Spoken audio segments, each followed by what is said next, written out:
competition here in the Schaumburg Convention Center, here in Schaumburg, just outside Chicago. Tonight we have a full schedule, senior elite level competition ahead of us. Each winner of tonight's matches will earn top honors as the 2021 USA National Champion.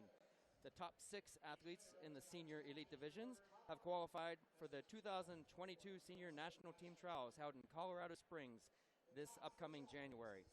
Well, this is our, we are off since 2019, so what do you think, Samantha? Do you think that these guys should be crowned 2-time national champion if they win this? It's definitely quite an accomplishment to come back from a pandemic and be a national champion, so. And right next to me, we got Samantha Gant. My name's Dustin Baldus, and we'll be joining by Brian Ramrup in coming minutes. But I will be sitting out for a few of these matches since I have some of my own students in the finals, and I look forward to getting back into this commentating role. But without further ado, let's bring out tonight's Warriors.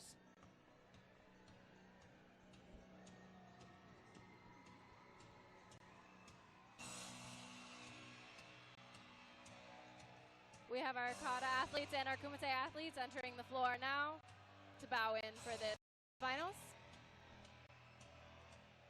Every one of these athletes placed in the top 2 of their competition this week in the elite senior divisions and is looking forward to determining the final 2 placings tonight.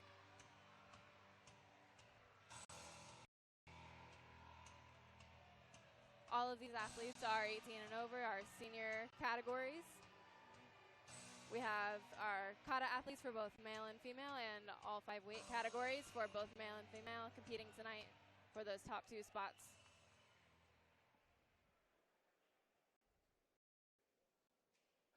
Ladies and gentlemen, please stand for the national anthem.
And with the playing of the national anthem, we're ready to begin tonight's events.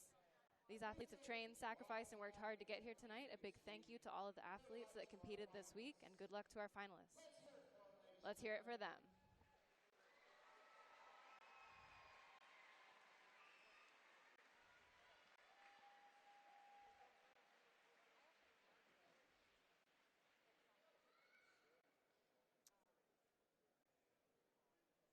Tonight's events will begin with Kata and then progress through the Kumite weight categories, starting from the lowest weight categories and moving up. Our ring will be hosting the male categories for the senior elite competition.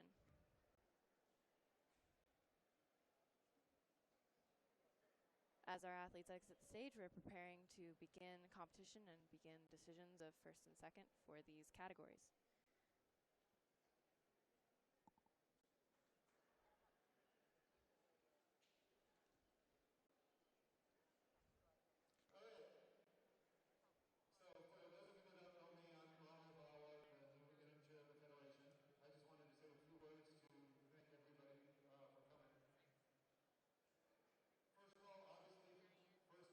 Event in over 2 years because of COVID, and I want to thank all of you, all of your athletes, for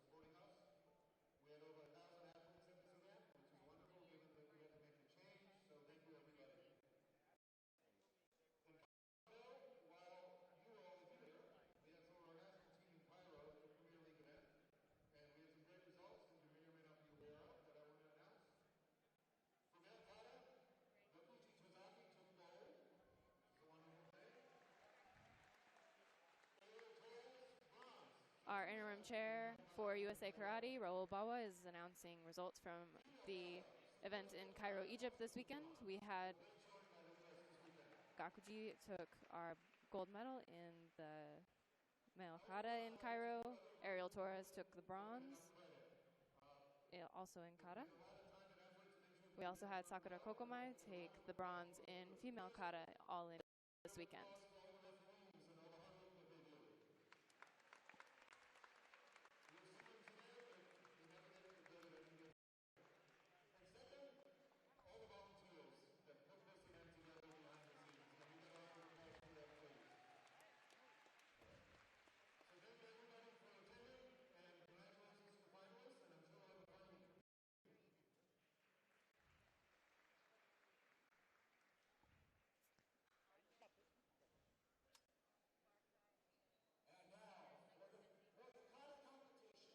It's now time to begin with our kata competition as we introduce our female kata athletes, followed by our male kata athletes.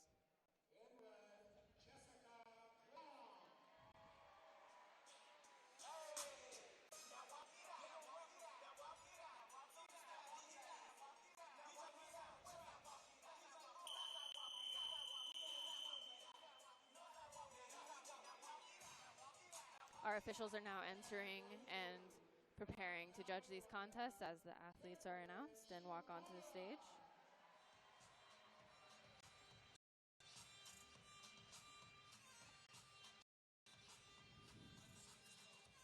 Both women have been announced, and now our men will come out.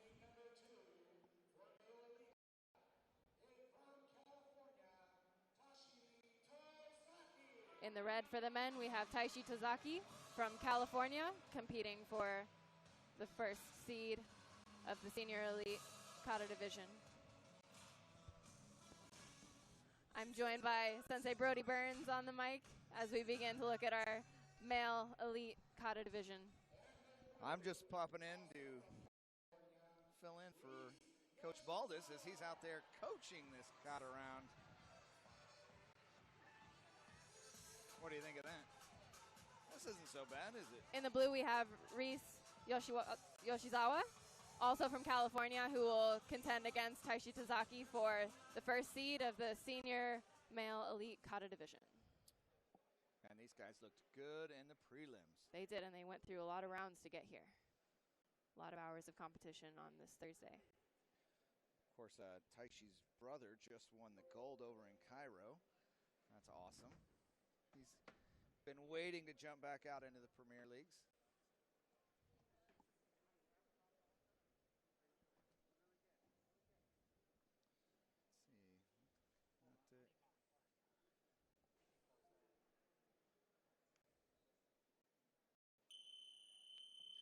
Looks like Tashi's going to do Ohan Dai.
Strong first kiai.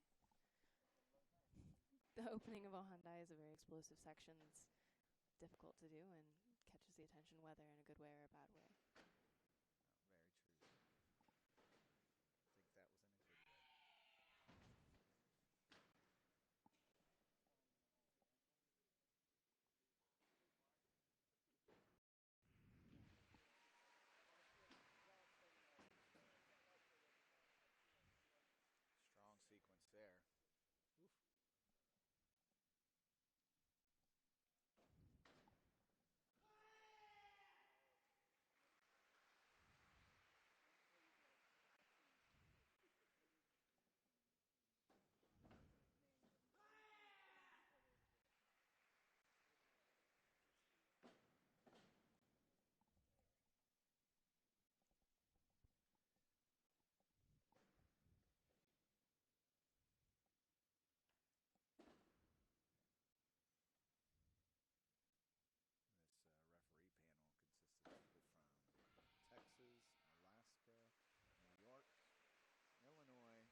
Approaches the final kiai of Ohandai.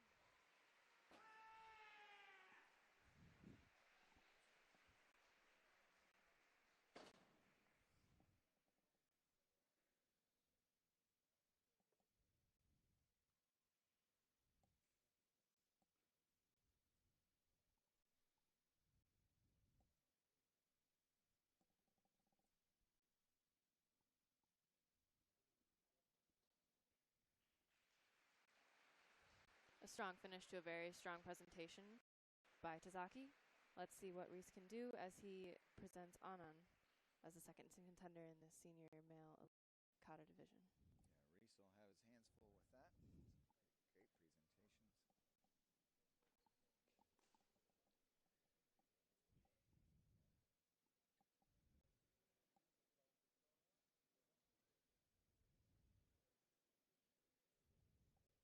Caio da Silva took third earlier, and Hunter Rodriguez also placing third.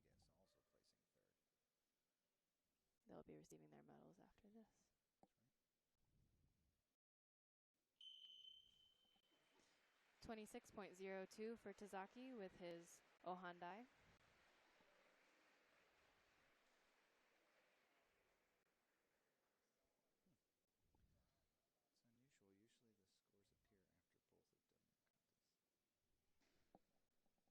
It's unusual. Usually the scores appear after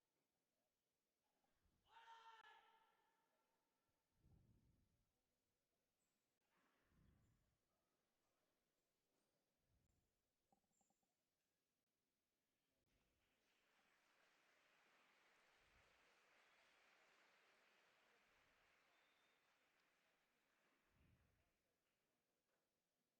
is doing Anand.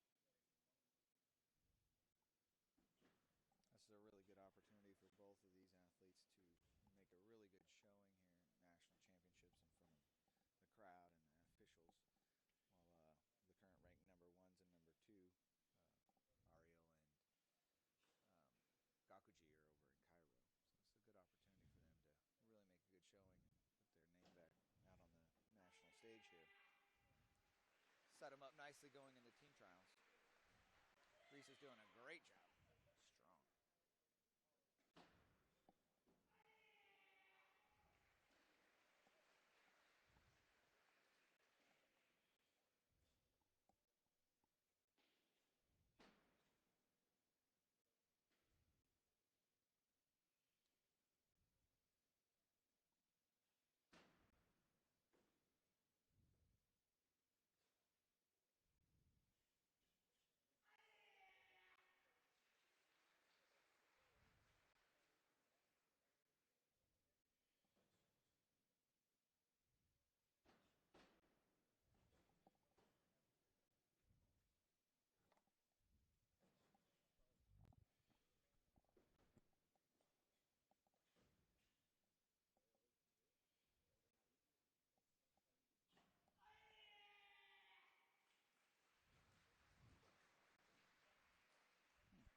And good finish by Reese. Let's see if it was enough.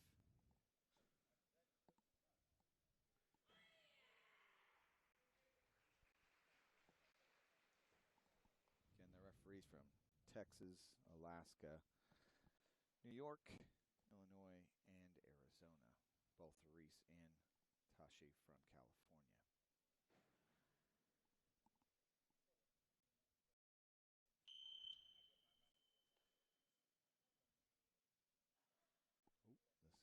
Oh, the suspense is building.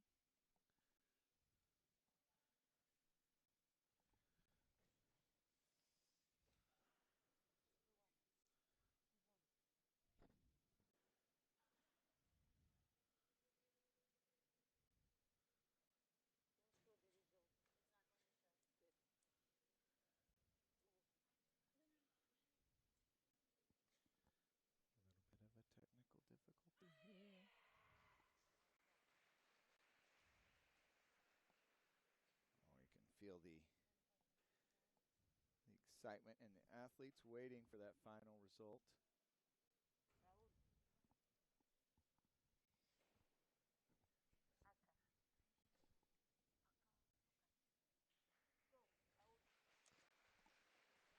And the referee from Texas is now approaching to give the final result for our male elite kata final.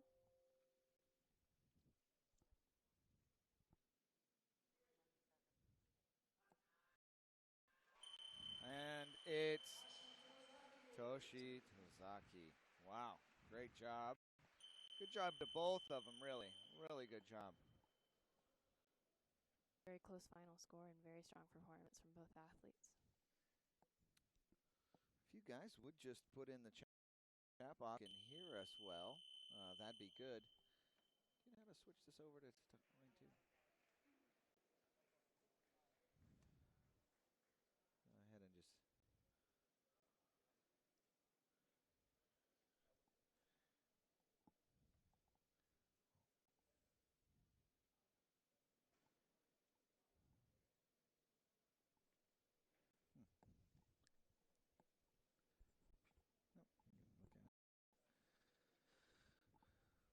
Okay, now they will. Oh, and Jessica Kwan wins the female side. Very nice.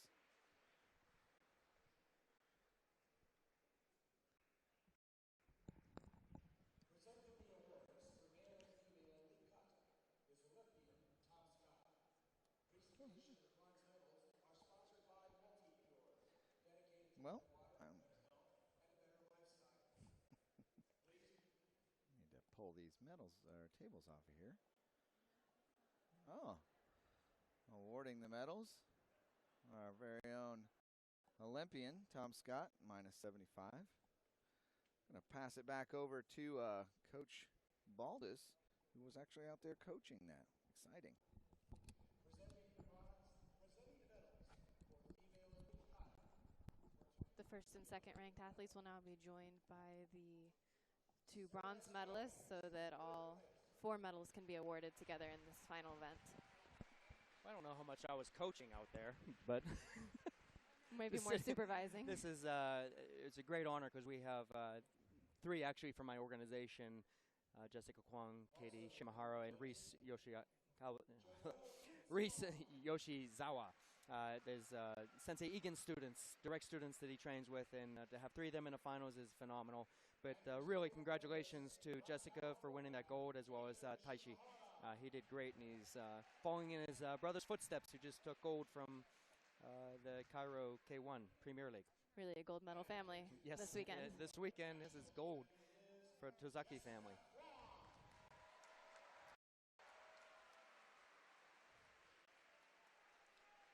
Now they're giving out the medals. Jessica received a gold medal, and then they're doing the gentleman next. And all of the medalists tonight, along with the 5th and 6th ranked competitors in each of these divisions, will compete in January in the 2022 Senior National Team Trials in Colorado Springs. Absolutely.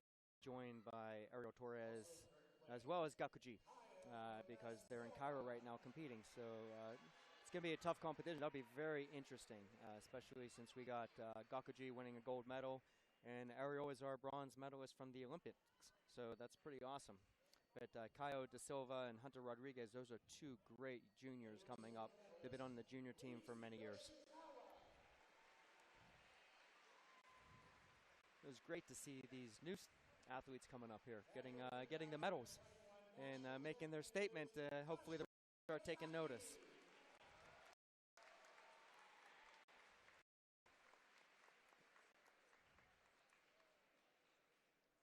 So could you even see anything from back here? We're blocked by the referee table, but they're going to be taking it out so we can get the action pack going with Kumite that's going to be coming up. We got to hear some excellent kiais. That was Tom Scott, our Olympian, that just gave those medals out.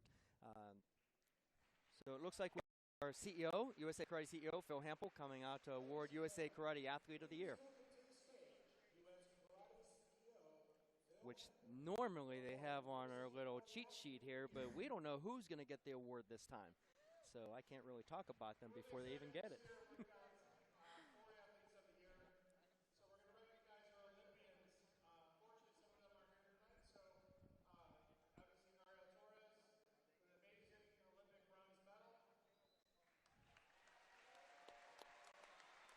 I'm not sure if that is coming through from Phil Hampel's microphone, but he was just congratulating Ariel Torres on his bronze medal from the Olympics. Calling out all of our Olympians tonight, recognizing their accomplishments. And deservedly so. They worked hard for 3 to 4 years to get to those Olympics. And all four had very strong showings in their events. Absolutely.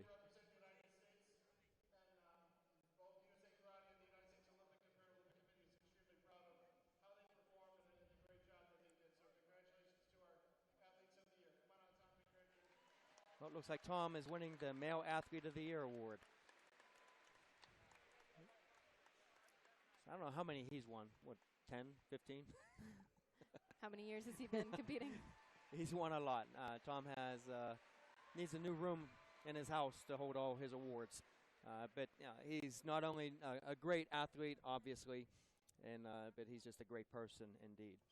And as a member of his dojo, I can attest that he is a wonderful person on and off of the national stage. Absolutely. I've known Tom. I might know him longer than you. Probably. I remember seeing Tom on the junior team in 2006. We were coaching him, and I watched him win a silver medal in Ecuador in 2007 in the juniors before he moved into the adult divisions. That's about the time I joined the dojo and watched him get a black belt.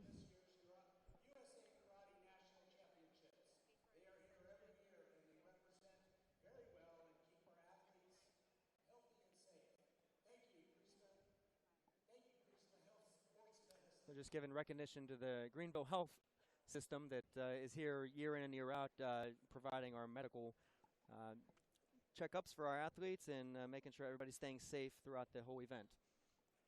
I have fortunately not have to see them. Have you? Not recently. Now, as they're removing the tables off the stage and getting the chairs set for the Kumite matches, it's pretty exciting. This is where they start going. We are in Ring 2, and we're be broadcasting the male Kumite events. Ring 1 is the female, so if you're looking to watch the female event, then you need to switch over to Ring 1. In Ring 1, we have Gia Mazza and Eva Alexander, who's from your dojo. Both are. Oh, both are. That's right. Yes. I made a mistake there. Sorry, Gia. Her dad's going to be mad at me. Well, she moved more recently than Eva, so. And then we have in our ring coming up Alex Janesta, as well as Frank Ruiz. And it looks like they're going to be coming up soon here. Alex will be wearing red, and Frank will be wearing blue. The bronze medals from that division were Joseph Tolentino and Andrew Walker. And it's interesting, both minus 50s from Texas and both minus 60s from Florida. That's right. I'm sure they've battled each other in their state more than once. I know Frank and Alex have, for sure, and, yes. And Eva. So how is that relationship in the dojo? It's a challenge to separate training from competition, but we work together to make each other stronger, and it's a great opportunity to have such strong athletes in your category to train with on a daily and weekly basis. Absolutely. That's one of the things that we have in our dojo, and we like the elite level push. What they say is iron sharpens iron. Yes, we bring each other up. But sometimes it can get a little testy, especially when you got two brothers going at it.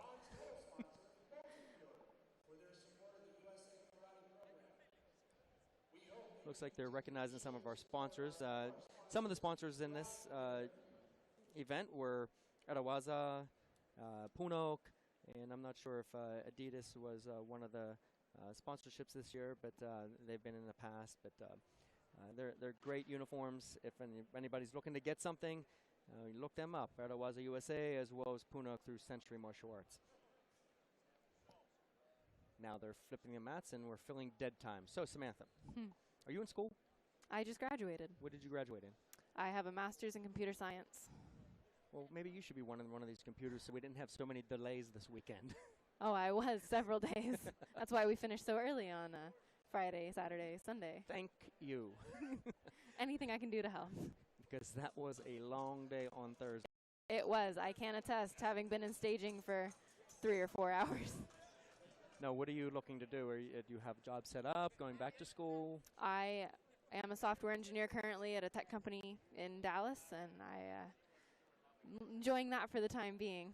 I'm a little done with school for the time being. How does your boss feel about you being a fighter?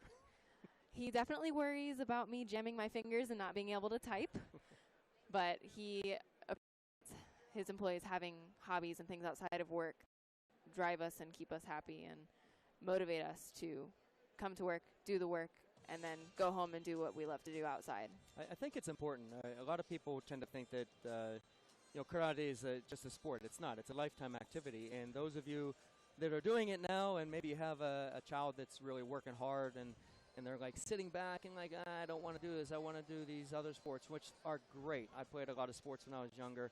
But, when high school's over, college if you're lucky, and the very, very, very fortunate if you ever made it professionals, which is next to nil chance for most times, your career's over with that sport. Where karate, we have people competing at this event that are 5 years of age, and we have people that are 75 years of age competing.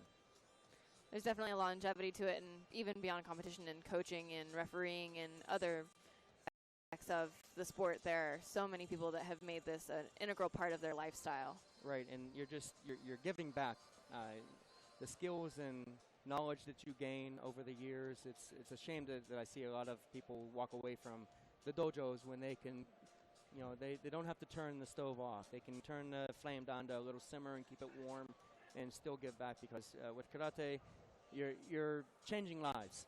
There's a lot of people that you just don't know what's going on, and they look at that as their family. And I know the WIKF is a big, tight-knit family down there.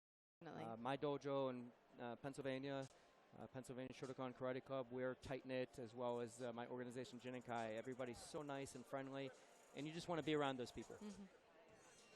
It's always very nice to see our senior elite athletes coaching some of our juniors and some of our younger athletes on the floor. Absolutely, and that was real exciting. And for a lot of kids, I imagine having Tom and Brian, our two Olympians, sitting in their chair. Yes. I tend to try to stay away from the younger divisions coaching as a national coach, because I think I cost my students more than I help them when I'm sitting there. I tend to get a little animated, so passionate. Yes, for sure. But I just want to see everybody succeed, and I want to see everybody win. And not everybody can win, but these athletes that are here tonight competing in the finals, they're very special. They've worked very hard to get here. And everybody's back in the staging. Looks like they're getting lined up, ready to come out, and it's just a matter of getting our theme music going on. What would your theme music be coming out if you had it? Oh, that's tough. I've never had to make that decision. Well, I think one of them was Back in the Saddle for me, for Aerosmith. So they're making the announcements for the Ring 1 for Gia Maza and Eva Alexander coming out.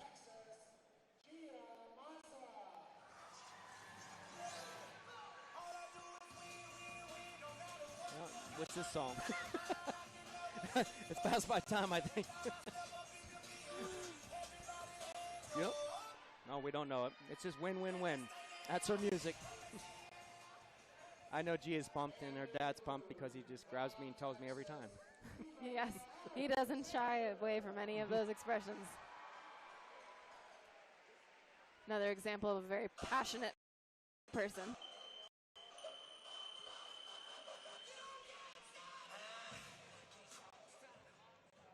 As long as it's clean music, I believe they're coming out to it. This is a family atmosphere. Even though it's getting ready for some battle, these guys are in total control of their bodies and emotions. All right, coming to ring 2, we got Alex Janesta, not Janista, that they announced. One of the things about Alex is he says he always likes to challenge himself.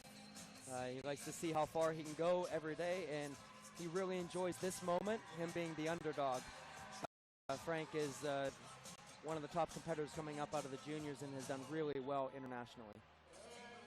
And Alex has been a senior team member and in the senior pool for many years. Yes, Definitely yes, has he a has. lot of experience in this division.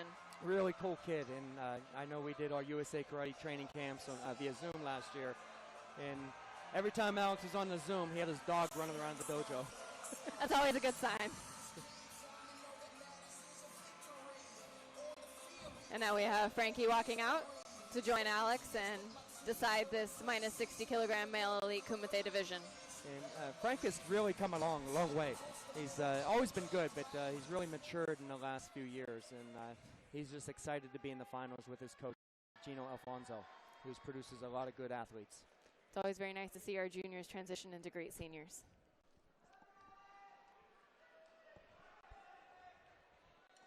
And the judges are taking their seats so that this match can begin. We have Coach Tommy Hood sitting in for Alex Ginesta and Gino Alfonso sitting in for his student Frank Ruiz. The head judge is Cyrus Madani, and we got our corner judges going around.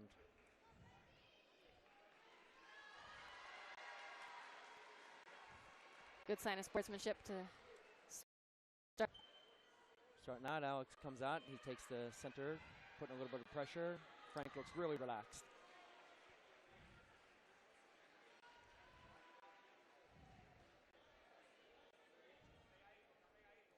Little feeling each other out here the first few seconds of the match. They've just been told,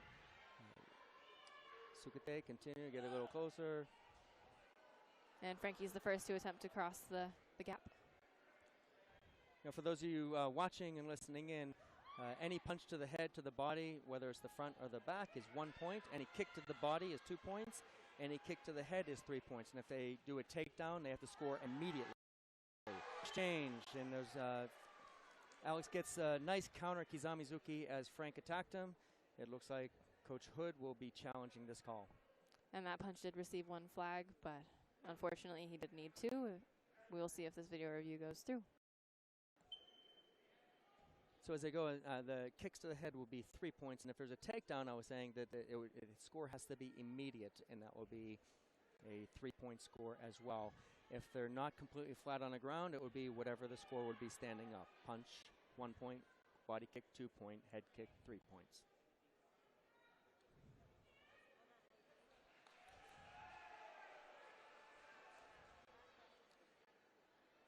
It's a no call for the challenge. And unfortunately, his video review card for the rest of the match. Correct. You only get 1 per match, and if you in the finals and every match throughout. If you lose it for all the matches leading up to the finals. You do get it back in the finals, and it was just lost there. So Frankie still has to use later in the match if he decides, but Alex is at the whim of the judges for all of his points.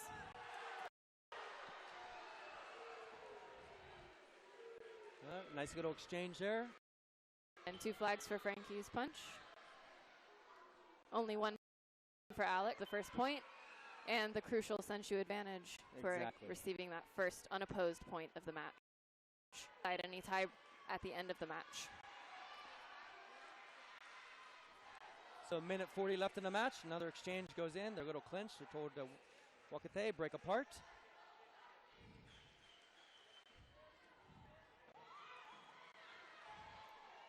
Another exchange and a clinch. Referee tells them to exchange and a little bit of a takedown. No count. So with the Senshu, that is an advantage for Frank. And Alex either needs to get 2 points to win the match, or if he ties it up 1, hopes of Frank going out of bounds or losing it in the last 15 seconds of the match. And Frankie crosses the gap again with a strong Yakuzuki to the face. Second point. That was a great blitz. That was. There are a lot of 60s. Yes. They are small. Small but mighty. Nice. Oh, no. Beautiful Good leg sweep. sweep. He gets 3-point scores from 2 judges. Let's see if they give the call. No penalties. And he gets the 5-0 lead with 1:10 left in the match. And it was that continuous follow score after the sweep that got him those 3 points. If Alex needs to do a little bit of busy work here to get some points back. Another body kick. Frank is just tearing it up right now, unfortunately for Alex. Beautiful kick. A 2-point kick to the body, 7-0, minute 2 left. I believe Frank's going to look for 1 point here, just to finish it out. Pressure is definitely on Alex at this point in the match.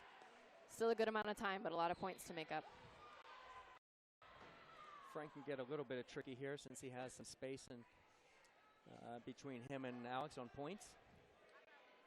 So we'll see if he tries to do a little bit of show time or if he's just going to get the point. And because an 8-point spread will end this match, if Frank can score 1 more point, that would conclude this bout. And the final point, an 8-point spread. Frank is going to get it. And Frank will be our 2000 champion for minus 60 kilos. And one more thing about Frank, we want to give him a little bit of props. He made the Junior Pan Am game team, and he'll be headed to Colombia in December for the first ever Junior Pan Am Games. And the Senior Pan Am Games happen every 4 years, like the Olympics. And that will be happening this upcoming December, and it's the one. So he's going to be making history being our representative in the minus 60 kilo. Congratulations.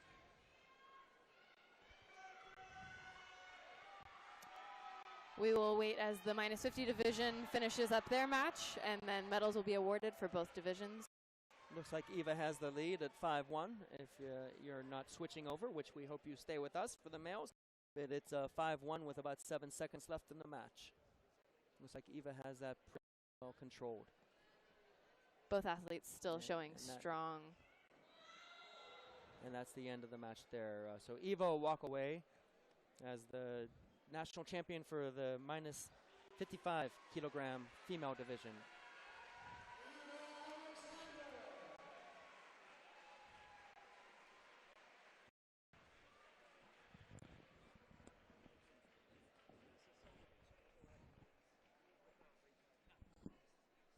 Not sure if they're coming out with the medals right now or if they're going to go to the next match right away.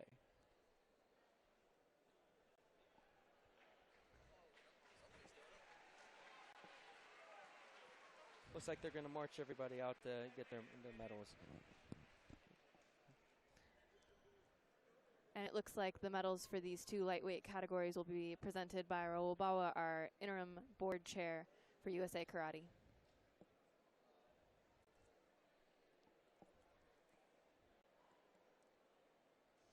No commercial breaks here, Samantha. We can't break away. Really keep the airways busy. But I was mentioning about the Junior Pan Am Games coming up, and that's a really exciting event. I was fortunate enough to be part of that first team that ever went to the Pan Am Games in '95 and again '99 and so forth and so on. But the Junior Pan Am Games, I'm really excited for our 18 to 20s that get that opportunity. And we have several athletes competing in that qualified in our Pan Am Games teams trials that we held in Texas a couple months ago. And one of them will be coming up in ring 1 is Trinity Allen. She'll be representing in the minus 55 category. Did I say 55 before? Sorry, I meant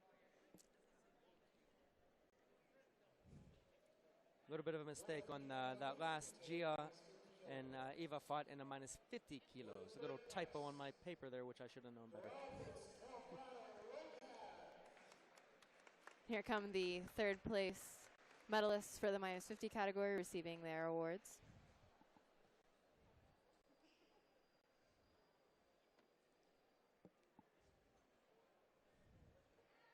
Receiving the bronze medal is Noraya Fletcher.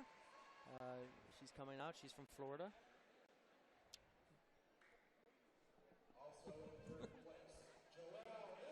Duralvis and Joel are their 2 3rd place medalists in the minus 50 category.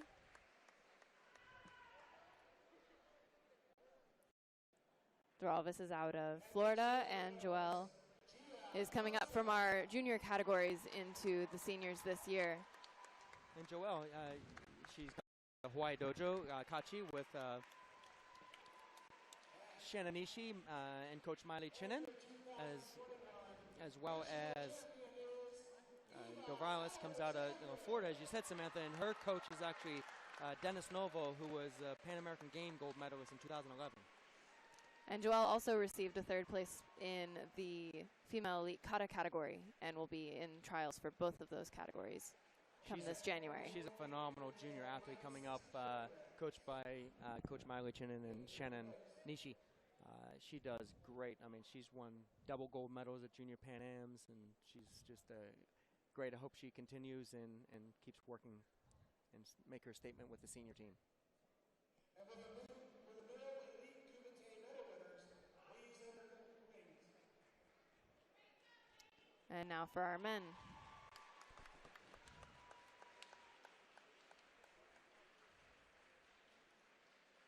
Third place, Andrew Walker.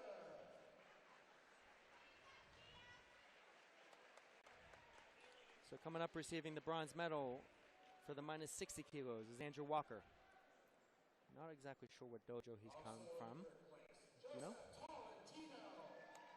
And then Joseph Tolentino is coming out for his third place medal. And again, as Samantha said before, these guys all qualify for the team trials that will be held at the Olympic Training Center.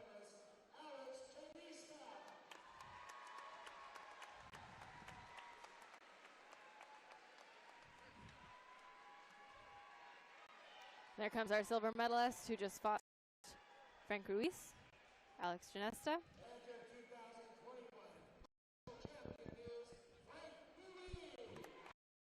And listen to that crowd, as it's tough enough coaching your athlete at one of these events, but you got to deal with all the Floridians and their excitement and their cheering.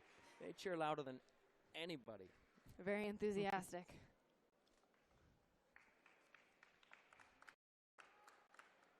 Looks like our USA Karate President Raul will be handing out some board member plaques and giving some awards out. So let's see what these awards are. I have no sneak preview.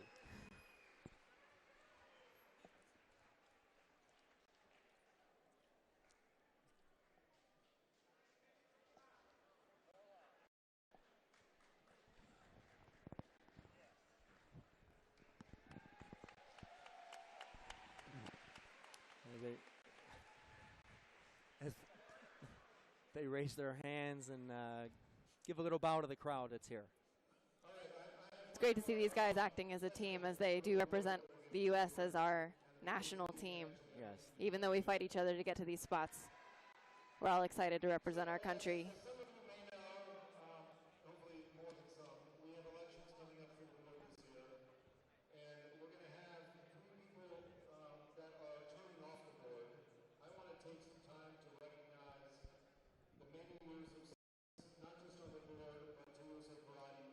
Looks like they're giving some recognition to some board members that'll be terming out, that they'll be losing their position just because they've been part of the board for so long, and they've done some things that are been very beneficial to USA Karate, and it really has brought it to another level.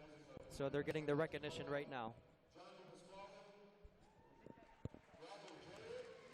John DePasquale, our USA Karate former president, as Raul takes over. Roger Jarrett. And I did not hear who the third one was. And Choki Hill, who is our coaching director with USA Karate. So as John DePasquale comes up to receive it as Hanshi Roger Jarrett. Looking back many years before you got started there, Samantha, USA Karate had a changeover in 2006, and it was having a little bit of trouble at that time, and Hanshi Roger Jarrett came in and really went throughout the country and bringing everybody back together, and really put forth one of the greatest efforts of saving USA Karate and giving the opportunity for people to still compete at this level and actually get to the Olympics. And so much respect to him, as well as much respect to John DePasquale for all the effort that he put through the years in helping USA Karate. We'll be moving on to the next heaviest or next lightest weight class. We'll have the minus 55 category for the women and the minus 67 category for the men. Still very small, very quick athletes. A little bit longer reach. A little bit. We got in ring one, if you're go over, we have Taylor Chung, and we got Trinity Allen out of Nevada, Las Vegas, and Taylor Chung's out of Hawaii, and that is George Kataka's student.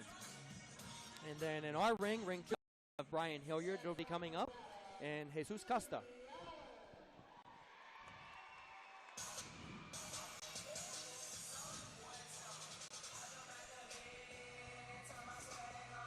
And the guys coming up, Brian Hilliard is one of our seasoned athletes that's been with USA Karate for many years, and he did a great job in the eliminations, watching him fight some of the younger fighters and keep them in check, making sure that they know that he is the champion. Yes. But after a 6-year layoff, he's excited to be back. Jesus Costa. He stepped away, and I coached him many times on the junior team. He's a great athlete. Stepped away for college and work, and now he's making his way back in, and he did a really good job fighting his way up to the finals. And what a way to come back. Exactly. Opening in the finals of the minus 67 kilogram for the senior elite division. First time back in 6 years, and you're in the finals. That's phenomenal. Well, I'm going to step away here for a second because in 75 kilo, which I know comes from your dojo, but I got to go coach my athlete. So Samantha's going to take over, and I don't know if Coach Brody Burns is going to step in, but I will be stepping out, and I'll see you guys in a minute. Enjoy the fights. Good luck.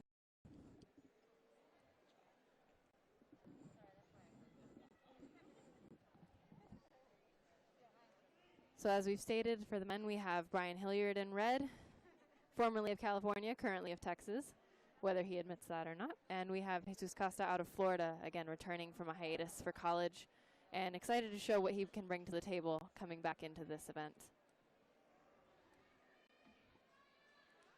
Coaching Brian Hilliard, we have Chris Stratus, who is our strength and conditioning coach for the U.S. senior team. A lot of experience sitting in that chair, as well as helping our athletes recover and strengthen their bodies to be at the peak performance that we can be. It looks like we're waiting on a referee in the men's division, ring 2. And here he comes, and we will get started very shortly with this second Kumite final, third division of the night.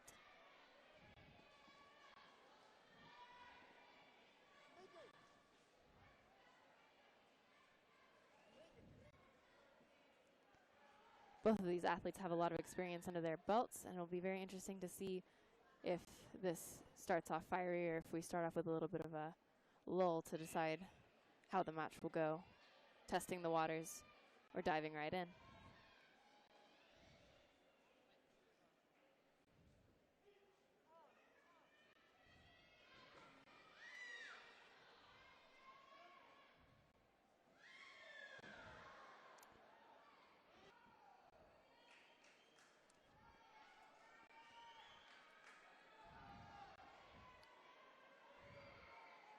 Both athletes entering the ring.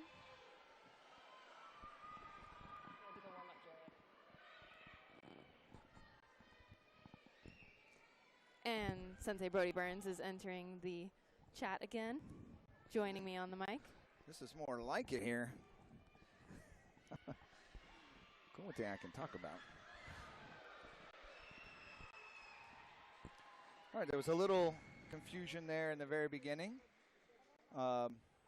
With Brian Hilliard, came out of California, but trains in Texas to make sure they had a referee pan off the beginning. Wow, beautiful Brian body kick to start at 2 seconds off the clock. Senshu and was our sorry. Others in this division just jumping right in. So amazing. Obviously, Jesus Costa Jr. from Florida. A former member of the U.S. junior team. Think maybe even made it on the senior team in an alternate position. Making his comeback. Just back to training through the COVID time and then back into this. So had a really good showing in his prelims. But so did Brian. Brian looked great in prelims. Obviously, Brian was in Paris for the Olympic qualifier. Made it as our minus 67 athlete to attempt for the Olympic qualification spot. Very strong athlete with a lot of years of experience to bring to every match. Oh, absolutely. I think he was probably been on the senior team. Jesus was on the junior team. He's probably been on quite a while. Both athletes receiving penalties for lack of activity, encouraging the athletes to continue to fight, continue to look for points. Brian needs to make sure he keeps it clean in here. He's got a lot of speed. Jesus is going to try and push to make up that difference. We're under 2 minutes now, so 30-year match is gone. Oh, nice follow-up by Brian through the body kick. Jesus spun out, and then Brian takes Yuko. So very nice awareness of the match, spotting that second point after the first attempt. yeah, I think you get that veteran fighter looking. But Jesus is not going to go down easy. He definitely is going to stay fighting, if anything, and his dad over in his chair now, coaching. He's definitely got it in him to make up this gap if Brian doesn't stay sharp. Referee's signaling them to separate. Looks like Jesus tried the good old-fashioned foot tap jab, but didn't get it. Oh, Brian takes another Yuko in there. Hard take down to the tatami. Both athletes looking for points from all directions, punches, kicks, and takedowns being thrown in this match. No, that's what I to see in a karate match. You've got versatility all over the place, working all levels, bottom, top, and center. It's definitely another level of competition, full body awareness. Yeah. I will say now you'll start to see it, right? Hilliard's older than Jesus, and now you can see the fatigue. That's been a hard match, 2 minutes so far, and he's a little more fatigued and slower than he was at the start of the match. Meanwhile, Jesus, the younger one, should stay active here. Don't let Hilliard have a chance to rest.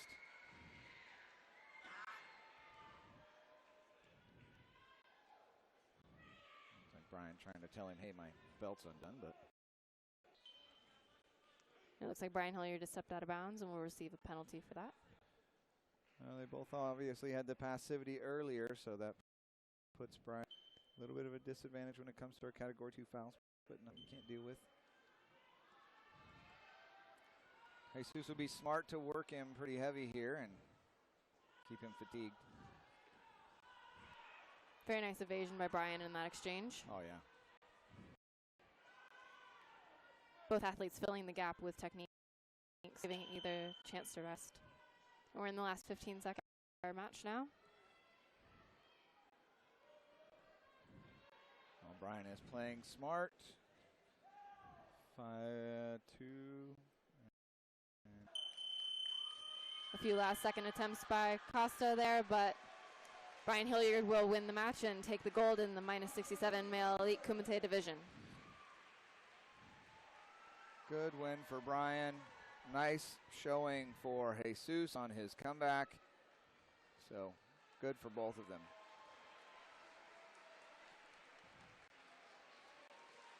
Now, Brian has talked about retiring. If this is a show of respect here or a symbol of something else. So we'll just see.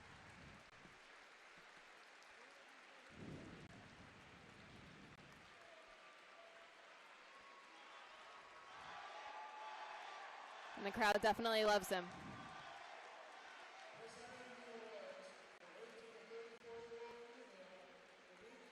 Like truly a standing ovation over there for those guys. So yeah, I'm not sure. It has a different feel to it than I before. So not sure we'll see him at another national championships. I certainly hope so. He does things like this. He should keep going until he can't. But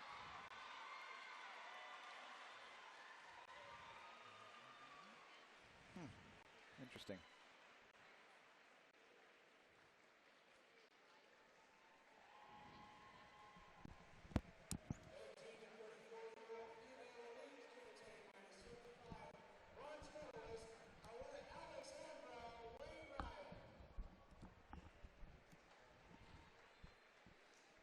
I just chatted with his coach as he walked by, and I think that might have been the last national championships for Brian. Wow. I hope you guys got to see that. That was a great way for him to go out. That's awesome. Medals being awarded now for the minus 55 kilogram for the women. Alexandra Wainwright and Nariah Fletcher being awarded the bronze medals. And Alexandra will represent our 18 to 20 division in the Junior Pan American Games later this year in Cali, Colombia.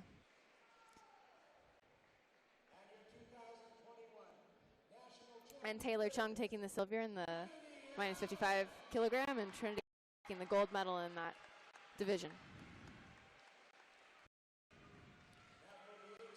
Trinity also went to our Olympic qualifier in Paris. So she's one of the top athletes in the country, building her international experience. And if I'm not mistaken, she's also representing at the Pan Am Games, the Junior Pan Am Games in Colombia. Yes. Later this year. Absolutely, that's right. Trinity in the minus 55 category and Alexandra in the minus 61 category for that competition. That's right. And Kali, that's great. I talked to the athletes about it a little bit. That was awesome. Here's another one. Edgar Torres also going to Cali Junior Pan American Games. And received a bronze medal in the minus 67, 18 to 34 male elite Kumite division. So joining him with the other bronze medal. Talk about a changeover in this category. These guys are both from our junior leagues coming up to the seniors. First times coming into the seniors. So really, really good to see these youngsters coming in and taking some medals. That minus 60. It's definitely a tough transition going from the juniors to the seniors, and a lot either lose interest or don't carry into the division, and watching our juniors take these medals and hold it to the existing members is definitely exciting to see. For sure. Of course, Edgar is a two-time Junior Pan American champion, and just came out of his last Junior Pan Ams. Brian Hilliard certainly taking his time to get up here his gold, but I don't blame him.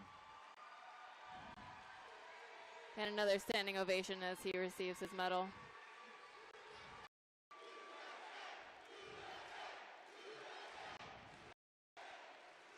Breaks the crowd into a nice USA chant.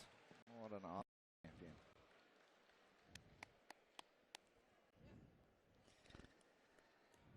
Oh, here's gonna get me all teary-eyed. Seriously, me the little heart symbol and then a nice bow. I certainly appreciate that. What a good guy. Amazing demonstrations of sportsmanship and He's love of the trained- sport. He's trained with so many good coaches. He's obviously been a student of John Limkaku.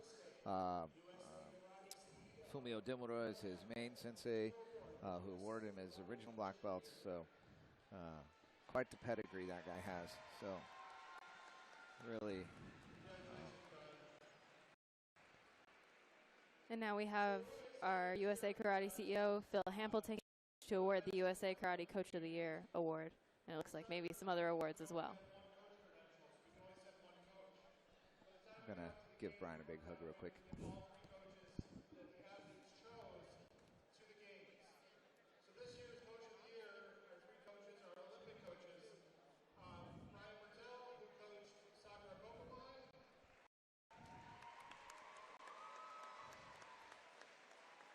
And Brian receiving an award for coaching Sakura Kokomai at the Olympic Games just this past month. And Ariel Torres' coach as well, receiving a recognition for his efforts in the Olympics, taking him to that bronze medal. And of course, Sensei Brody Burns, my co-host a moment ago, will receive as well for coaching both Tom Scott and Briner in the Olympic Games. Very strong set of coaches that we sent in that delegation, and all deserving of recognition.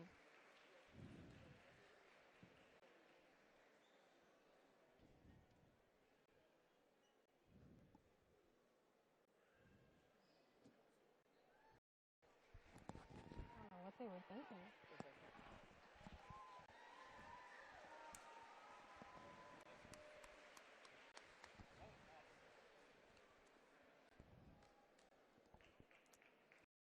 And as those coaches exit the stage, we will move on to our middleweight categories. For women, the minus 61 category, and for men, the minus 75 category.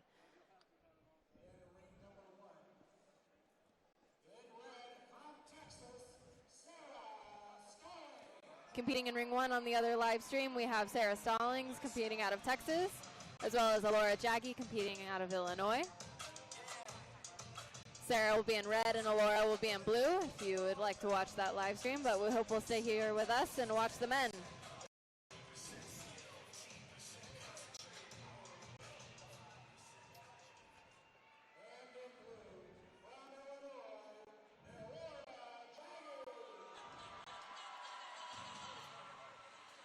And as the athletes take the stage, the referees for these two bouts have entered the floor and are ready to supervise this competition.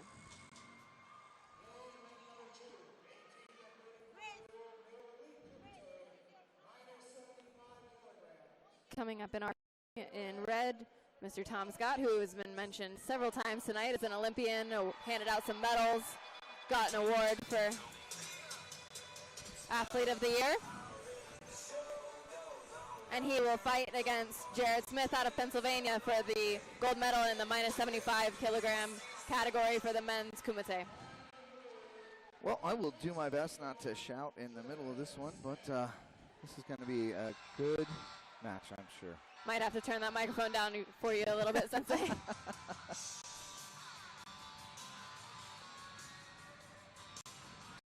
Jared is the current number 2. Tom is the current number 1.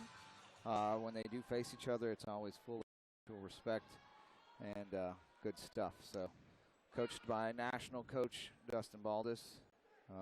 Who was here just Jared a few Smith. minutes ago talking with us. Oh, yeah. And then, of course, Brian Nixon coaching Tom Scott.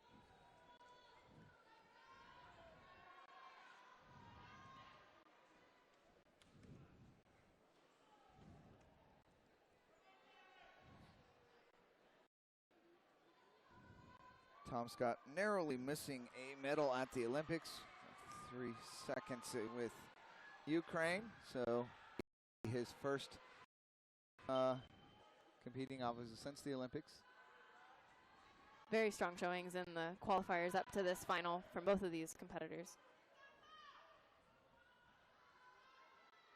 Oh yeah, Jared had amazing semifinals.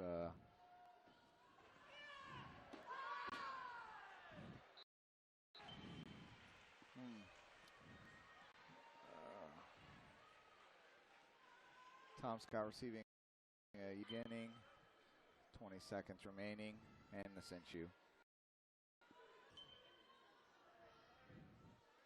And starting off with some of those notorious techniques, that body kick and that jab, both very strong techniques for Tom. Yes. Tom's going to need to keep it together, though. Jared certainly has a large repertoire himself. Nice little offset there from Jared.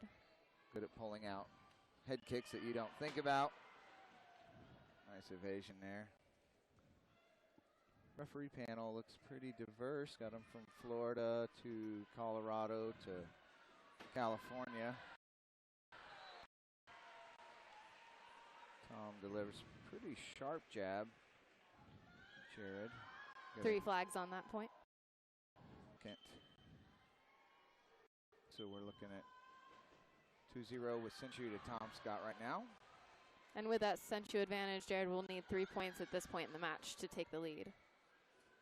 Both coaches still have their video challenge cards. So obviously they get to keep those video challenges until they make a wrong. So can only challenge points your athletes scored that were missed by the officials. Challenge points scored against. Tom whiffing on some kicks here.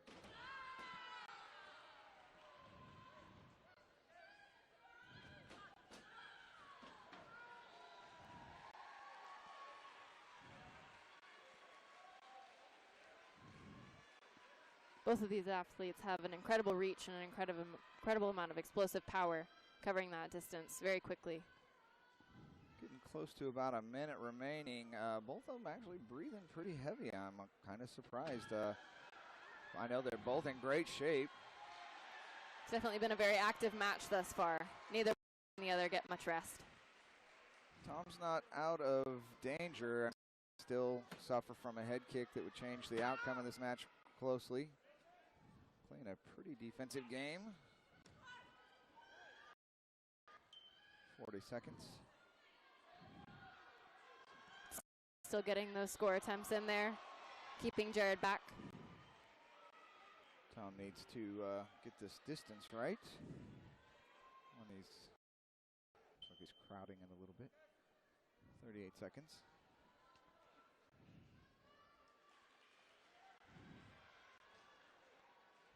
Working in the corner. Jared's pressing to the corner. 23 seconds. Tom needs to play smart here. All it takes is a nice heap-on and changes drastically. And we're in the last 15 seconds now.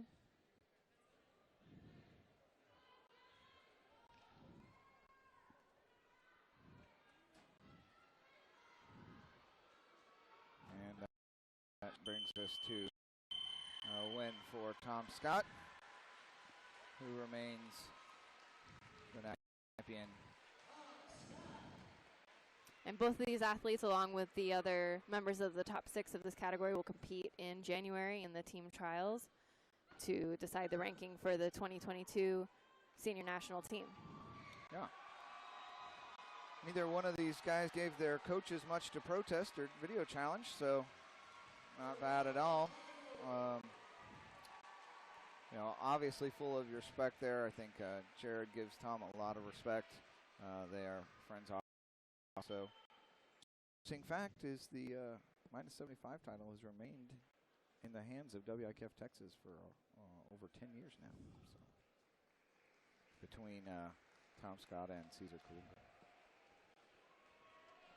So young minus 75 Safin Kasturi who's working in there, but he did not make it into the top 6 this time. So. And with both the minus 61 and the minus 75 bouts complete, we'll award medals, both the bronze medals and the silver and gold medals that were just contested.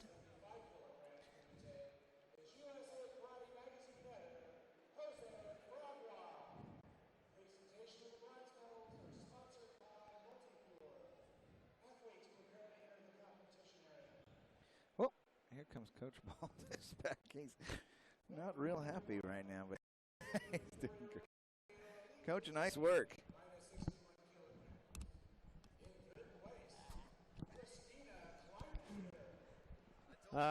Little tough there, a little tough. Couldn't get it going, but congratulations, Coach Burns, for your award. Well deserved. Also in third place, Magdalena Zusin. Our third place medals being right now for the minus 61 category, Christina Kleinpeter and Magdalena Zuchik taking those 2 bronze medals.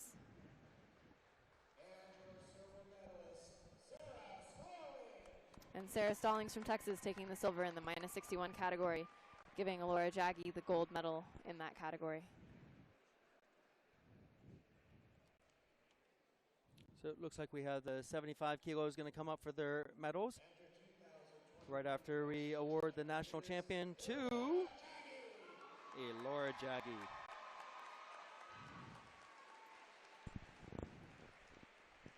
So Laura's just graduated, I believe, from school, and she's going to the graduate program, I believe, also. So congratulations to those minus 61 kilogram girls. Great matches, great fights all weekend long. And coming up now are the bronze medalists for the minus 75 kilogram category. Noah Frisvold taking one of those third place spots. And Santiago Mestrone. I do not know where Santiago comes from. I'll get a look at his warm-up and maybe we'll get a good idea. Oh, there he is. He's coming out of Florida.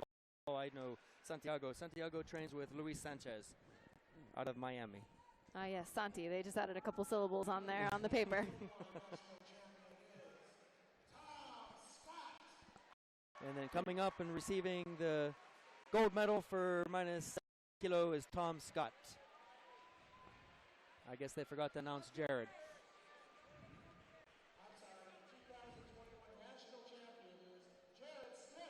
Now they're very confused. Now they're really messing. Don't get too excited there, Coach Baldus. It was Bizarro World. That's what happened. Jared actually won that 2-0. No, I'm just joking for all you WI keffers. How much did you pay for that comment? Well, we'll give. Who's making that announcement? Who's our announcer that's doing this? Oh, Roger Moore. Roger's done a great job all weekend long, and then right when we get to the finals, Roger messes it up. A lot of pressure in these finals. Yeah, we'll give him a break on that one. Only a little break. Now it looks like Phil Hample's coming up to give our Volunteer of the Year award away. And much props to all the volunteers in USA Karate National Championships, because it takes a whole, not just a village, but a whole city to run this national event. These guys are here when it opens, and these guys are here when it closes. Running tables, running staging, getting athletes where they need to go, ensuring that all information is communicated properly. Definitely takes a lot of different roles to keep nationals going.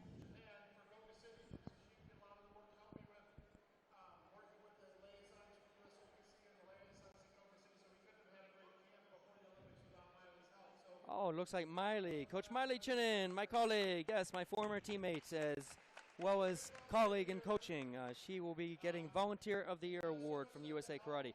Well deserved. She set up the training camp in Koga City before the Olympics, and she set up each athlete had their own dojo to train at, and own, like, basically a gymnasium all to themselves to train. They were well received in Koga City, and they were taken care of morning, noon, and night. So congratulations to Miley for receiving that. I'm proud of her.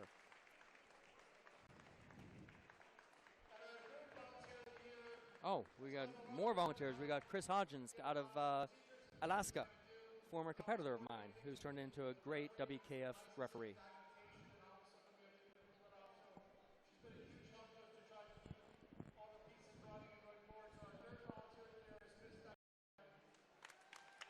It looks like Diane Martin is receiving a Volunteer of the Year award. Stepping out in her referee uniform to receive that award. I guess all our referees are volunteers for the most part. They're getting out there, so good recognition for them, not just getting a referee award, but getting the much recognized Volunteer of the Year award. Congratulations to both of them. I know they work hard morning, afternoon, and when we go long, but thankful to you, Samantha. They didn't go long the last couple of days. Glad I could play my part here. Yes, maybe we should give Samantha an award for Techie of the Year. And we're moving on to our light heavyweight divisions, the minus 68 for the women's and the minus 84 for the men's. Skylar Lengel and Daniela Bustamante coming out for the minus 68 kilogram final in ring 1, which is our other live stream, but we hope you'll stay here for Cameron Madani and Nolan O'Rear in the minus 84 men's elite Kumite division. And Skylar Lengel, if people don't know, she took a bronze medal at the Junior World Championships down in Santiago, Chile back in 2019 before all the COVID hit us. And I was proud to sit in her chair for that. But now we got Daniela Bustamante coming out of Florida. And then coming in our ring is going to be Cameron Madani, who's been on the U.S. team for many years. And then Nolan O'Rear, who's been on the U.S. team for many years as well, going at it in the minus 84 kilogram division. I guess I've been around a long time, so I've got to sit with everybody at these events. But Cameron, a great out of Colorado, and Nolan O'Rear coming out of Illinois. So they're great. And Cameron Madani, he wants to give props back to home, to all his efforts, or to his students and families back home. And he's looking forward to getting out here and getting himself prepped for the upcoming Pan American Championships that are going to be in Uruguay, as well as the championships going to be in Dubai in November. And then stepping out, Nolan O'Rear. Nolan's been just about every division, I think. He's been 75, he's been 67. I remember, but he just wants to say, here's Nolan. And that's how Nolan is. I don't know if any of you know, there's a little tidbit, but I know Nolan's dad. He actually played junior hockey with the famed Hall of Famer Mario Lemieux. I'm out of Pittsburgh, so of course I'm going to say that. But he played junior hockey with Mario. So his dad, he comes from a long line of elite level athletes, since his dad played for the Washington Capitals, and now his son's a member of the U.S. national karate team. And of course, we have Cameron Madani, whose parents both sit very high in our referee committee.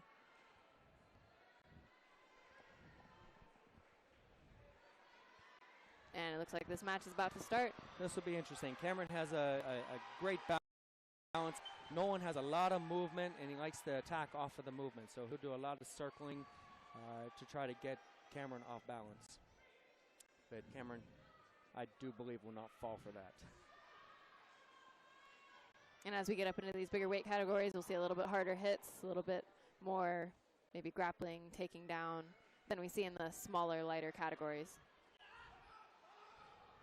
Little clinch going on, little exchange, nothing. Referee stops it, brings him back to center.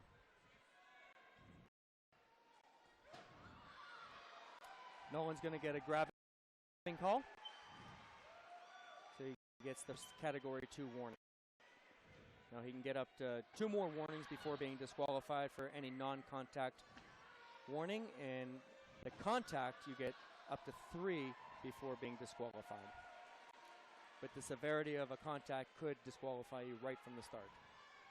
It says the game of control. It looks a little rough. These guys are full speed and hitting with great control. Beautiful head kick from Cameron out of the clinch.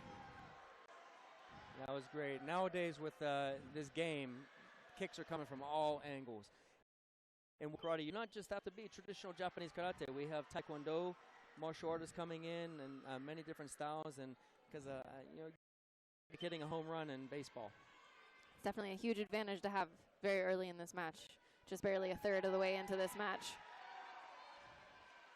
Looks like Nolan's playing, just trying to counter Cameron, but he's going to have to pick up the game a little bit, being down 3-0. Definitely not as much incentive for Cameron to enter the gap with that lead. Puts the pressure on Nolan to create scores now. Be interesting to see how his strategy changes. Just about a minute 30 left on the clock, and we got Cameron still in the lead. And he's still keeping the pressure on Nolan, so it looks good. He's not releasing. Controlling the center of the ring very, very strongly.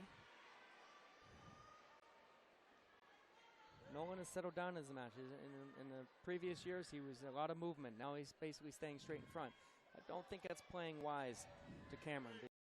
He can choose where he wants to go with these techniques. They're going to get a stalling call here. This is where neither one are engaging for a period of time, so they both get a category 2 warning. But that is Nolan second, so he only has one more to give before he could lose the match on a disqualification.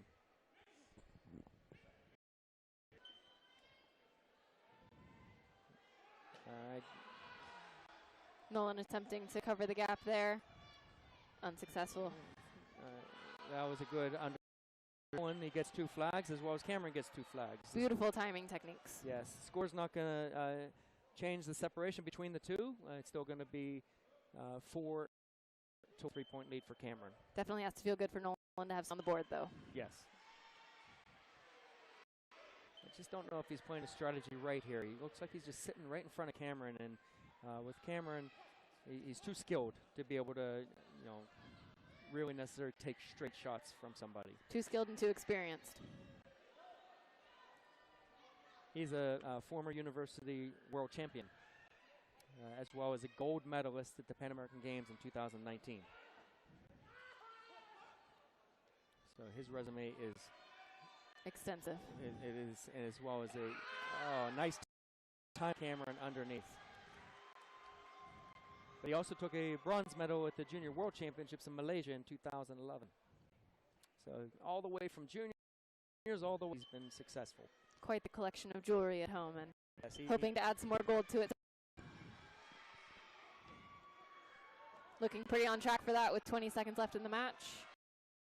Comes back with a Mawashigeri, A 2-point. That makes it a little bit interesting here with 18 seconds left. It's 5-3. Now it's only a 2-point, even though Cameron has Senshu. Nolan still could push the issue here. A bit tougher.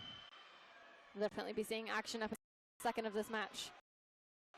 Another clinch score from Cameron. Strong reverse punch to the face. All 4 flags for that technique. Quite difficult for Nolan. Even if he gets a Ippon here and gets 3 points, Cameron still has the advantage with 11 seconds left. Seen much in the way of video review in this ring. No. So the referees, I think they've been doing a very good job recognizing the points that are thrown. That is a pleasure to see. And the quality of the referees and the training they have to go through to be able to call the points, and not just sloppiness that you see in open circuit type. Cameron goes out of bounds and he loses his Senshu. So with a second left, if no one can pull off a miracle, he could tie it. That's happening. So great effort though for Nolan. He never gave up. He went down 3-0 and he kept his composure and he just kept pushing. But Cameron prevails with the more experienced seasoned fighter.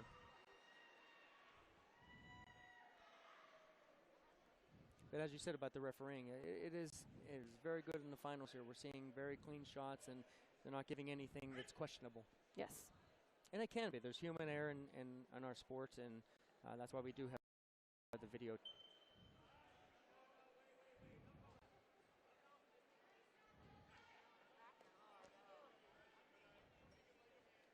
Presenting the awards for 18 to 34-year-old middleweight, minus 68 kilograms. And we'll have the medals coming out here very soon. Top 4 in both the minus 68 and the minus 84 categories. And Sensei Fariba Madani awarding the medals for these 2 categories. Sensei Madani was our sole referee that was representing the United States at the Olympics. She's one of the top WKF officials that has worked her way up to that ranking, and well deserved. And obviously I'm pretty sure she wants to give that medal to her son. Yes, among her many titles, she is, of course, Cameron's mom. And proud Papa's sitting back there not even paying attention. He had no worries.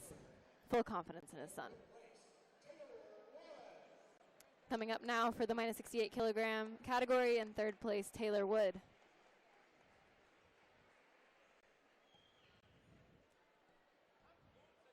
Taylor Woods out of South Carolina, Charleston, South Carolina. She's running a dojo down there. She's doing good things with those athletes, and summer athletes were here this weekend and had some nice success.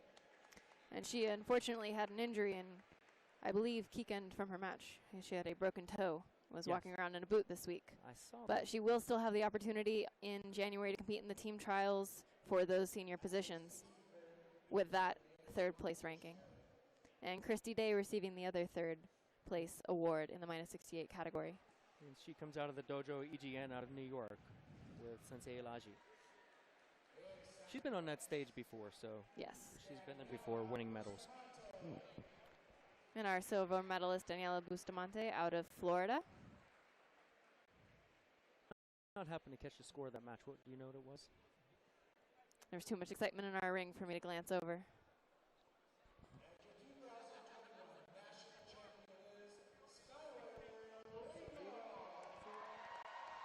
And Skylar Lingle, of course, taking the gold in that minus 68 kilogram And- category. And getting a little message from Coach Hood, Skylar Lingle won that match 0, so fashion. Very impressive. And I believe she was the reigning minus 68 champion going into this match. Yes, but So her holds sister- that title. Her sister took the best of her though in the Paris qualifier event, where Cirrus, who's coming up next to fight in Ring 1, she went to Paris to try to make the Olympics on the last chance qualifier. Those darn older siblings. And Sai Sampon taking 3rd place in the minus 84 category. My mistake, he's jumped around a couple times. So is Dorian. Yes. He's coming up for the bronze. He was in 67. He was registered in 75, and he jumped up to minus 84. two great champions. You know, Sai winning a silver medal at the last Junior Pan American Championships in 2019 in Ecuador, and Dorian won a gold. So And Sai is also one of our athletes going to the Junior Pan American Games coming up in Colombia. The first Junior Pan American Games. yes, wearing a very flashy watch. And Cameron receiving that gold medal from his mom, of course. Looks like we've got some tears here. Oh, isn't that nice? Good job, Cameron.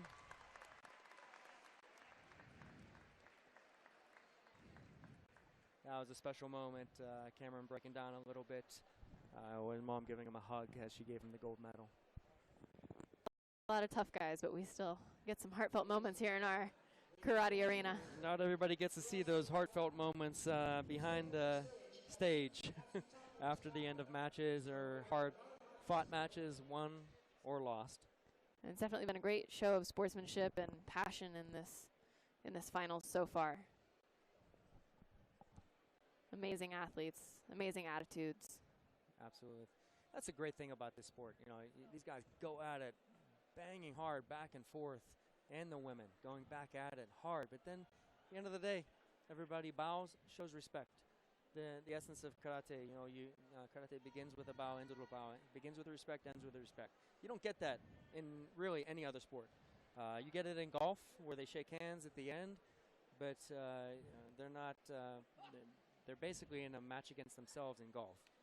In karate, you're fighting, you're dodging fists, feet, throws, everything, and it can get kind of rough. But you know what? End of the match, it's always a respectful. Looks like the Dawn certificates. Looks like Jose Vargas is getting a rank, a recognition rank for his hard work and his development.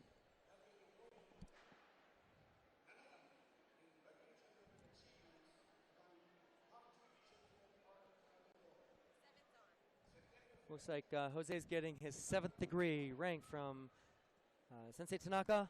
Is handing it over to our former president, John D. Buxwally, and awarding him his rank. Very hard to get high ranks within karate, good traditional karate.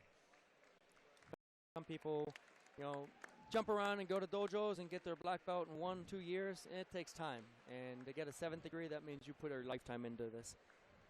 What rank are you, Samantha? I am currently a 2nd degree black belt. Awesome. Hoping to make that 3rd in the not too distant future, but Very good job. I mean, it's not an easy thing. You know, you got to keep working. and Sensei Burns does not make it an easy thing.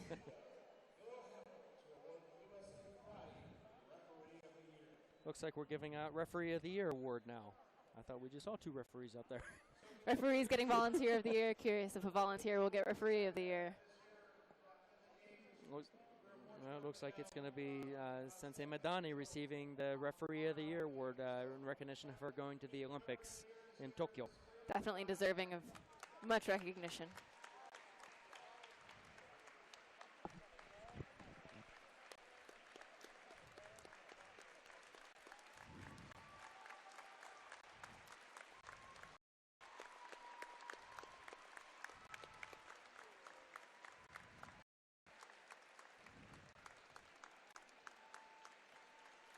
She's showing a little bit of emotion there. She's very happy.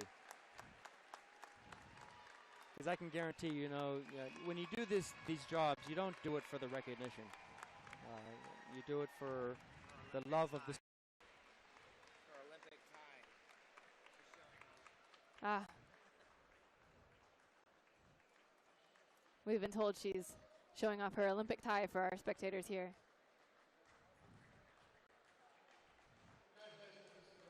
Very difficult to be selected as a referee in the Olympics, and we're very proud to have her as part of our delegation. I believe there was only 16. I'm not exactly sure on that number, but there was very, very small number.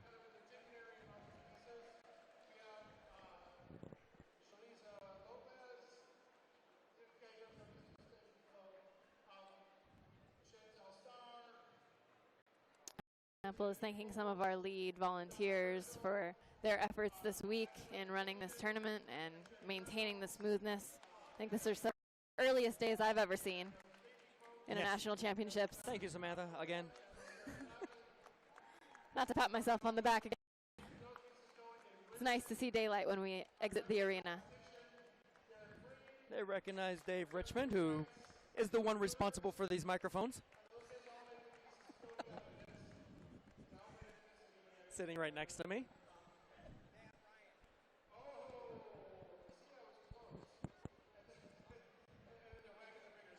Well, maybe they're going to be thanking everybody.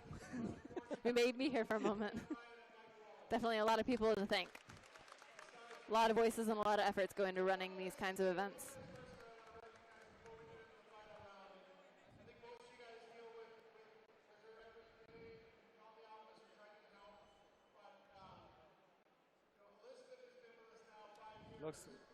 Looks like Elizabeth Soltoy will be receiving an award. I'm not sure what the award is. Looks like it's a 5 years of service award. Oh, very nice. Right. Her time with the USA Karate.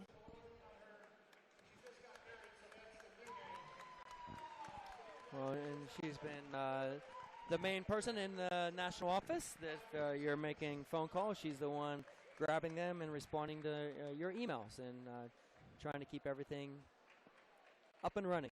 And she also traveled with our Olympians to the Olympics as a part of that delegation. And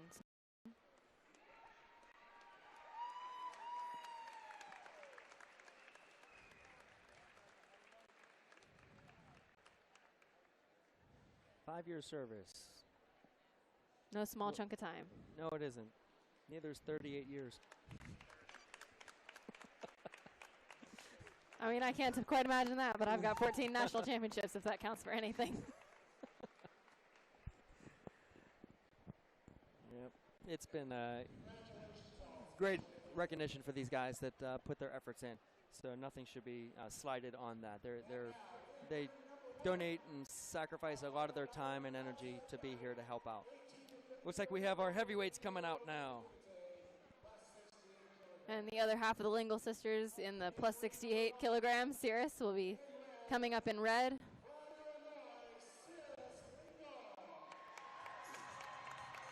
She's in, this is the ring one. It's Cirrus Lingle as Kiera McKenzie out of California. And as we've mentioned, Cirrus did fight in the Paris Olympic qualifier for the plus 61 kilogram division. And she will also be defending her existing heavyweight championship this match from the 2019 national championship. Very poised fighter. But in our ring is what you're watching. We got Adrian Galvin out of Texas, and then we got Nicholas Quadro out of New York. Nicholas was on the team in 2019, junior team. They competed in Ecuador. I got to sit in his chair. He did a great job down there, and it's nice to see that he's making his way into the adult ranks. And Adrian Galvin has been in the team pool for many years. Yes, as well as his wife. Yes, Jenna. He's also been a coach for several promising athletes and always makes an appearance at the national championships. Looks like Brian Ramrup, one of our athletes, will be going to Pan American Championships and World Championships. We're coaching Adrian. And then we got Nicholas coming out, getting himself ready. So it's youth versus seniors. Careful not to say old there. I didn't want to say old because, well, actually, Experienced. nobody's old compared to me. Well, I can't argue there. Thank you. Appreciate it. But karate, as we mentioned earlier, you can do your whole life. Yes. And it is the fountain of youth, I believe. All my friends do not look their age. It's definitely impressive to have continuing athletes into late 20s, early 30s, even into 40s. Many, you know, if you look at gymnastics, if you look at a lot of other sports, 20s you've phased out, your joints can no longer handle it, and we definitely see a lot more longevity in the sport of karate. Absolutely. Looks like Nicholas is trying to hold that center there, trying to take charge. Adrian's sitting back. Adrian is a very skilled kicker, but I've seen him this weekend using a lot of hands. So that's good to see that he's balancing himself out. But his As he leg, picks up his foot. yeah, but he's very balanced. And those feet. And like we said, utilizing those hands, scores a punch to the head. That point will actually go to Nicholas. Thought I saw 2 red flags. It was Nicholas's punch to the head. So a strong start from our former junior. Senshu has the advantage. Puts a little more pressure on Adrian to cross that gap, but still lots of time left in this match. Almost 2.5 minutes left in this match for the tides to change or continue in strength.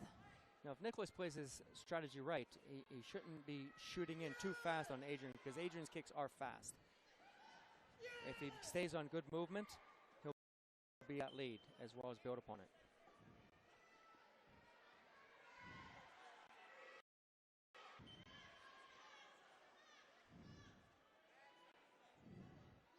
Both athletes pretty stationary, pretty linear in their attack so far. Not a lot of angle changes. 2 flags for Adrian on that. Good Kizamizuki jab. The longevity of the sport, the training methodology now has so much more advanced than back in the day. And these guys utilize, strength and conditioning coaches to enhance their skills.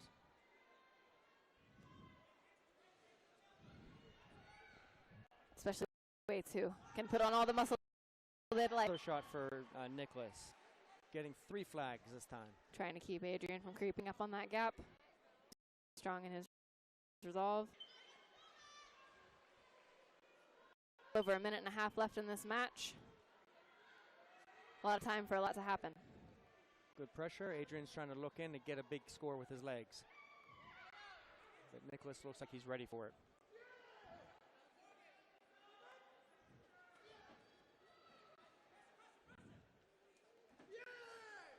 Oh, close. Looks like we're getting from his coach, Brian Remrup, for a punch to the head. Not sure how clean that was. Well, close, but has to be really good. It has the criteria to get a scoring. You know what they are? Proper technique, correct distance, correct timing, sporting attitude, vigorous application, and zanshin. Zanshin, there you go. I've been quizzed on those a few times in my years. Every once in a while, you see a referee pull out his phone to make sure he's reminding himself of all those. I'm just joking. So do not know if he's getting it. I didn't see the call. No, the score was not good enough, so it must have been lacking in one of those criteria, if not more. And Adrian has lost that the remainder of the match and cannot protest any further points.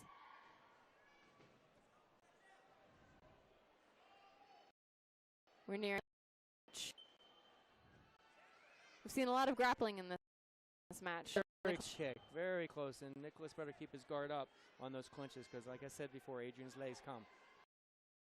If he gets a big one here, so Nicholas needs to be smart. Strong young fighter. Let's hope he's a strong-minded young fighter. It's definitely one of the challenges coming up from the years is not simply relying on technique, speed, strength, but having to have those strategies and that awareness with these experienced fighters. Very close shot off of a clinch.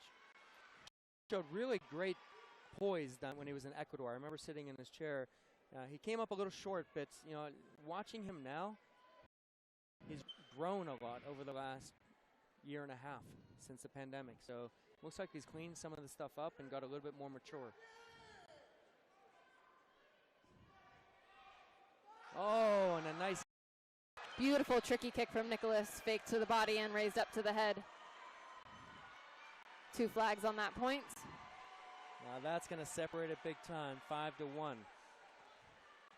It's going to be a tough battle, but I'm back with his legs. We'll see if he does it.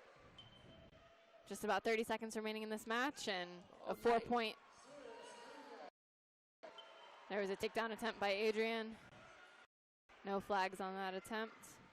Looks like we have 2 flags out for Nicholas for a punch scored before. And that makes the gap 5 points now with Senshu. Again on Nicholas. Good attempt by Adrian, not clean.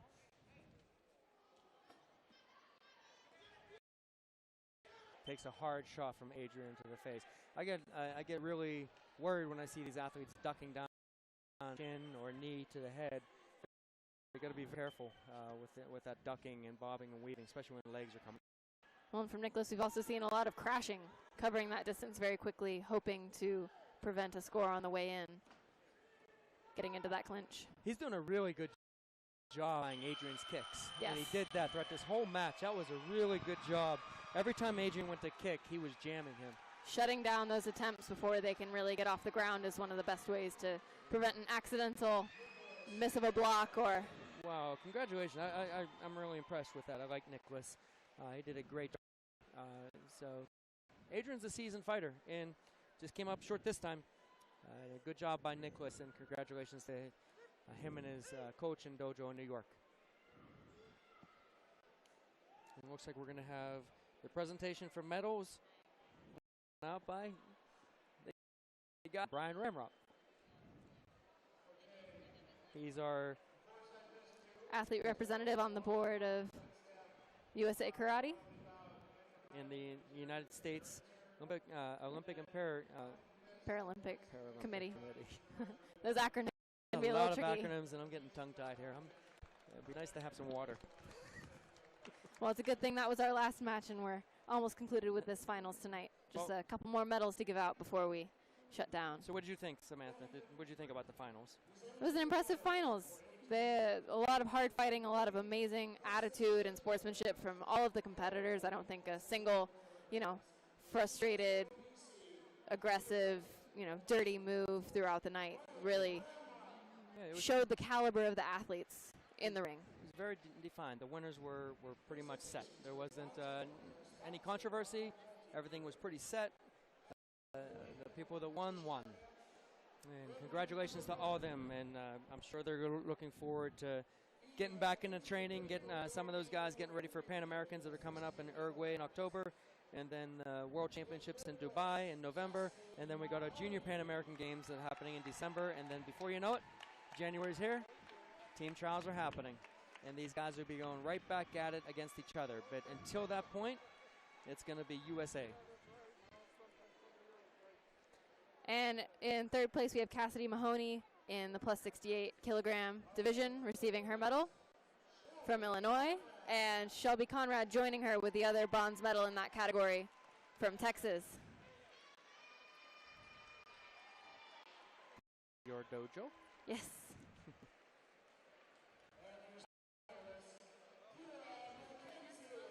And Kira McKenzie taking the silver in that heavyweight category.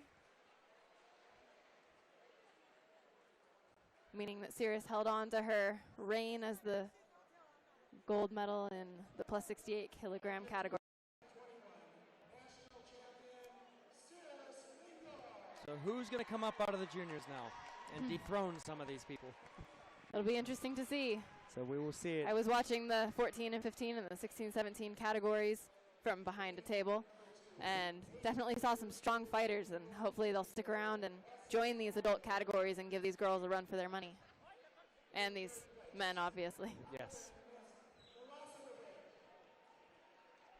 We have our bronze medals coming up from the plus 84 kilogram men's division.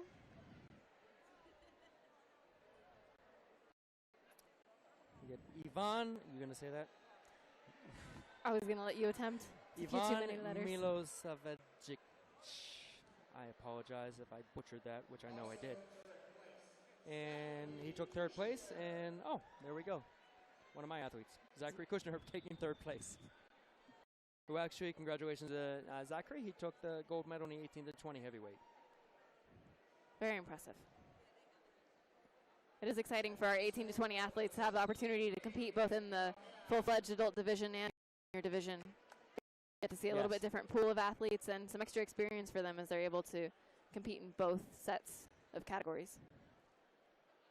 And unfortunately, there's no junior trips with the national team right now for the rest of this year, but these guys are building their blocks to make that statement next year and be part of that U.S. team that travels not only the Junior Pan American Championships, but the Junior World Championships next year. And again, congratulations to Nicholas with his gold medal win tonight.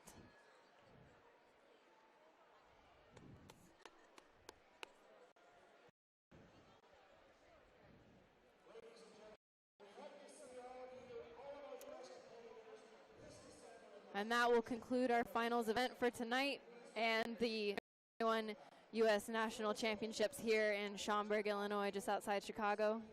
And we hope to see you all, our U.S. competitors, this December in Las Vegas for our 2021 U.S. Open and Junior International Cup, as well as next April for our 2022 U.S. Open and Junior International Cup.